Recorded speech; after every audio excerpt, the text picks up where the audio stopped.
You're watching the Seafood News Weekly video brought to you by Urner Barry. Visit Urner Barry at Seafood Expo North America in Boston from March 15th to 17th. Stop by booth number 364 for a demo of our newly updated Comtel service, our foreign trade data service, or just to chat with one of our market reporters.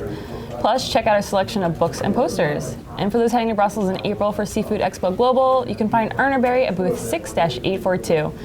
I'm Seafood News Managing Editor Amanda Buckle. And I'm Seafood News Staff Writer Ryan Doyle. And our top news story of the week, the National Fisheries Institute has released their list of the top 10 seafood items consumed in the U.S. for 2018. The top consumed seafood item, once again, is shrimp, with 4.6 pounds eaten per capita. This is a record high. Second on the list is salmon, followed by tuna, tilapia, Alaska pollock, pangasius, cod, catfish, crab, and clams.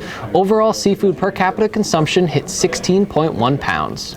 Meanwhile, Diversified Communications, the organizers of Seafood Expo North America, released yet another update for attendees and exhibitors who are concerned about the coronavirus in the upcoming event. The latest recommendation from Diversified is to follow a no-contact, no-handshake policy. The event is set to take place in Boston from March 15th to the 17th, and Diversified has already said that they expect to see an impact in participation from mainland China.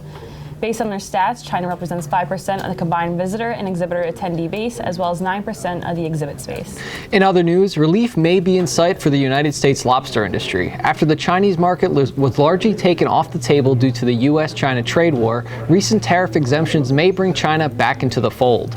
On February 18th, China announced that 696 U.S. products would be exempt from tariffs, including 42 seafood products worth $300 million. Live, fresh, and chilled lobster is one of the key items listed.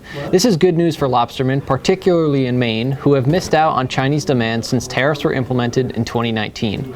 Although details are not known as to how significantly tariffs will drop, if lobster tariffs fall from its current level at 37% to Canada's 7% rate, U.S. lobster could yet again land in China.